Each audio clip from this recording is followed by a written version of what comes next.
Waterjet. This is my first big investment into a 6-digit piece of equipment here.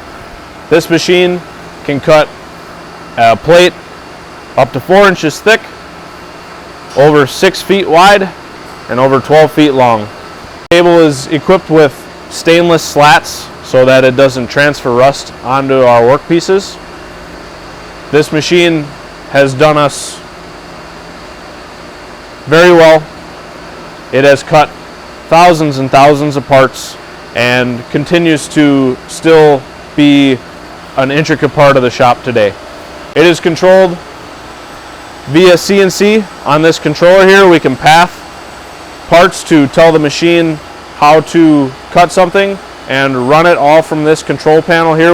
So our Flow Mach 2B Waterjet uses 60,000 psi delivered through that line right up there, comes down into the cutting head here, and then when the water is turned on, goes down through the cutting head and pulls in the abrasive, which is similar to sand. It's called garnet, to then mix those two things together and use abrasion to actually cut through material to create any sort of contour like what you see here.